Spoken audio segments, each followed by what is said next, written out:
Hello there everyone, it's me EDJ here, and we're going to be reacting to another oversimplified two-parter. Today I think this is almost last one, but this one's about World War II, and what can I say about World War II, which hasn't already been said or known? I think it's arguably the most popular or well-known war of all time, the last great war. Well, until World War III, which is about to start any time now. Sorry, I don't mean to put that negative thoughts out there, but point is, yeah, it's basically between the Axis powers. I guess Nazi Germany is kind of the main head of the Axis powers, along with Italy.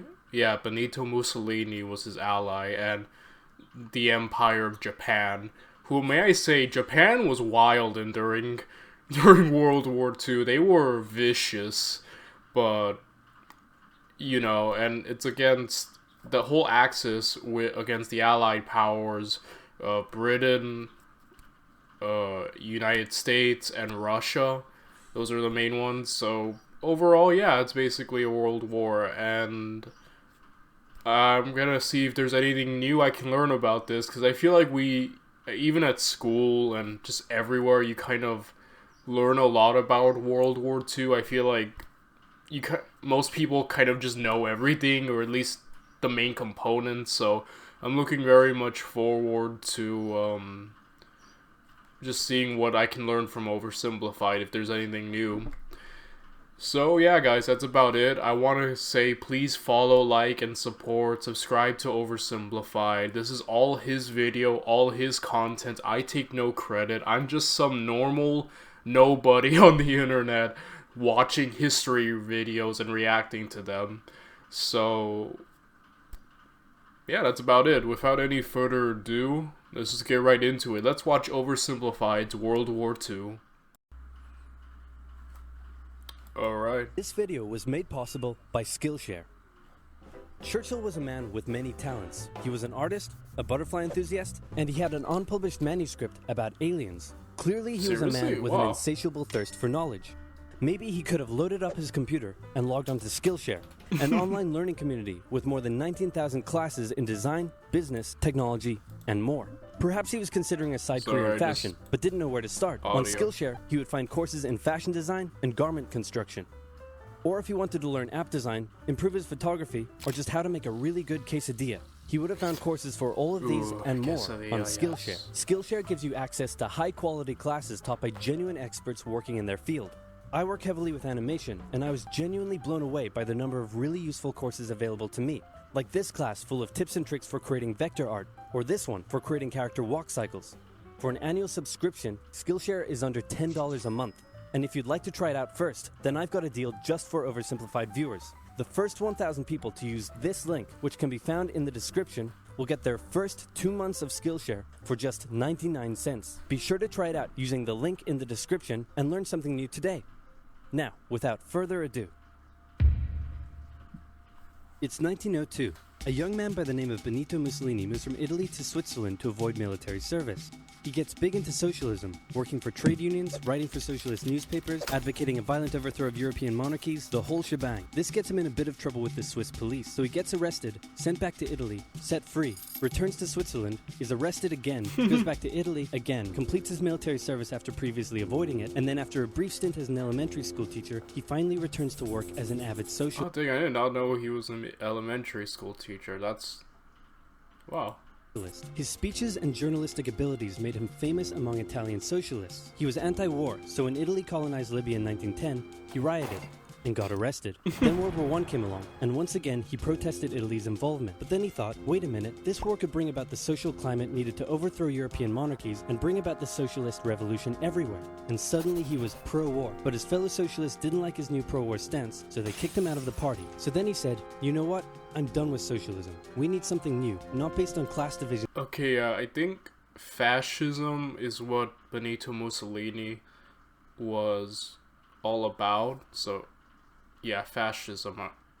Hopefully I'm right about this. It's tearing us apart, but based on unity through nationality. We'll conquer the Mediterranean and reunite all Italian peoples, just like the days of the Roman Empire.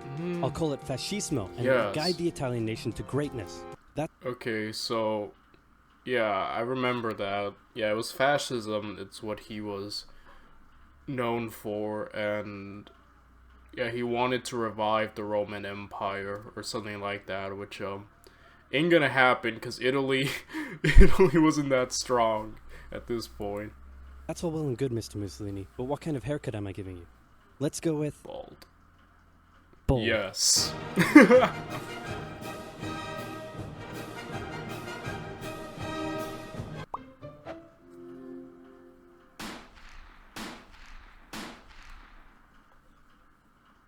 Like the gun sound Italy had been on effects. the winner's side in World War One, and they hoped they were going to get a lot out of it, but in the end, they only got a little, and they felt cheated. On top of that, a bad economy and weak governments meant that the Italian people were a little unhappy. So when Mussolini came along and said that he could fix everything, his fascist movement gained a lot of support. In 1922, he went to the king and said, "Make me prime minister, or I'll make me prime minister." And the king said, "You and what army?"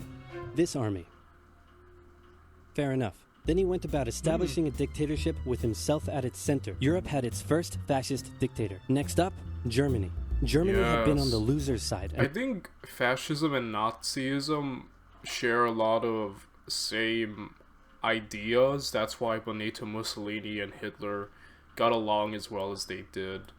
They got absolutely wrecked by the Treaty of Versailles. They lost territory, had to demilitarize the Rhineland, had to reduce their army to just 100,000 men, couldn't have an air force, had to pay the Allies a huge amount of money that it didn't have, and a new rule was established that every Englishman withheld the right to walk into the center of Berlin, pick out any German they wanted, and spank the hell out of them. I made that last one up, but it helps you understand how all of this felt to Germans. On top of that, a bad economy and weak governments meant that when a small angry man with a silly mustache came along and said that he could fix everything, the German people loved it. Hitler had been a soldier during World War I, and he was crazy patriotic, and nobody was madder than him about Germany's humiliation. He helped start a new political party, and in 1923 attempted a march on Munich with his boys.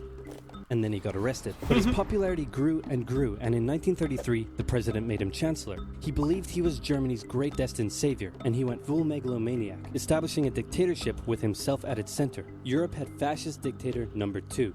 Hitler and Mussolini had a lot of the same ideas, but more importantly, they had the same enemies, and they started to get along. Anyone else want to be friends? Franco? No? You good? I do.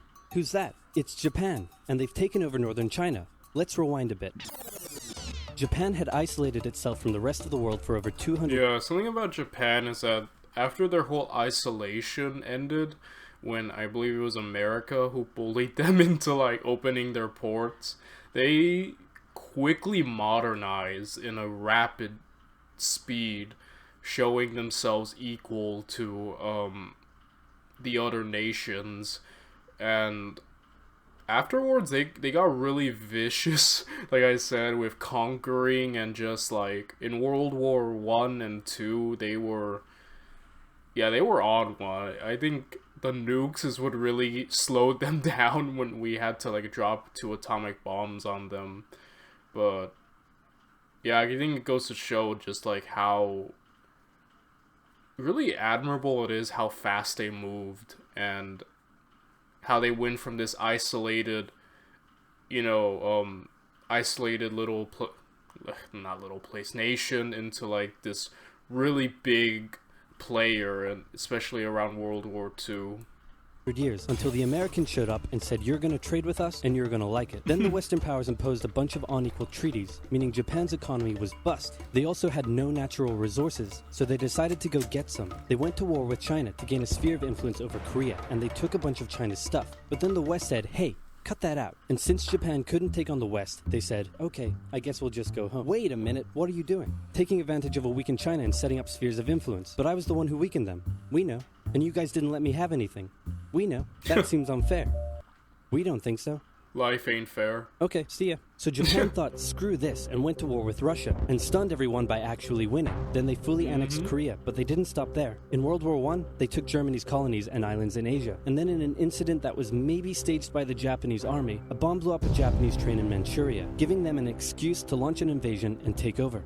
So here's the situation. Nazi Germany, Fascist Italy, and Japan all believe they're racially superior, all feel hostility towards the Allies, and all want to militarize and take over more stuff. And so they did. Let's start with Germany. Hitler hated the Treaty of Versailles, and now he was ready to begin undoing it. In complete violation of the treaty, the first Luftwaffe squadrons were set up, conscription was introduced, and he pimped up his army. The Allies did nothing. Then Hitler sent his army back into the Yeah, I think it was called appeasement. I forgot who said the word, but I think it was like a British politician who was like, practice appeasement by like not doing anything. And basically Hitler, if they had probably got involved and tried to stop Hitler quicker, probably would have went a little better, or who knows, right? But still, they let him get away with a lot for a while at the beginning. Rhineland, giving orders to immediately retreat if the Allies showed up. The Allies did nothing. With his military re-strengthened, he could now move on to step 2. He wanted to rapidly increase the Aryan population, and to do so, he needed Lebensraum, or in other words, he would have to take over the world. But for now, a good portion of Europe would do, and he began eyeing up his neighbors. The Allies finally started to get worried, so they implemented a fairly useless diplomatic strategy called appeasement, Yes. and it went a little something like this. Hitler would say, "I want that thing," and the Allies would say, "You can't have that thing." "Okay, you can have that thing, but no more." "I want that thing." And repeat. Let this soft mineral melt in your mouth to rebuild your gums and teeth and never need a dentist again. Did you No. know? In 1938, Hitler's army marched into Austria and just took it, with no resistance. Boom, this is Germany now. Next, he demanded to be given the Sudetenland, an area of Czechoslovakia with many ethnic Germans. The Allies held a meeting with Hitler in Munich and said, "Look, we're gonna give you what— Hang on, this meeting is about my territory. Shouldn't I come to the meeting too?" Nah. "Anyway, we're gonna give you what you want." "Really?" "Yeah." "Just like that?" "Yep." "What's the catch?" "Just sign this piece of paper promising you won't invade the rest of Czechoslovakia." "Okay." Then Chamberlain returned home victorious, waving his signed piece of paper in the air, declaring crisis to be averted and the continuation of world peace, and we built a statue of Chamberlain in his honor, and every day on the 30th of September we celebrate Chamberlain Day. Hitler's invading the rest of Czechoslovakia. What? He's invading the rest of Czechoslovakia. Oh. You lied to me. What do you expect? I'm Yeah. Hitler. Not to be Don't trust outdone, a Mussolini also dictator. wanted to get in on the action. He thought to himself, isn't there a not yet colonized nation somewhere which is so underdeveloped that the people would be defending themselves against our tanks with literal bows and arrows and wooden spears? Oh, there is? Fantastic. And so he took it. Italy also wanted to control the entrance to the Adriatic Sea, so they occupied Albania.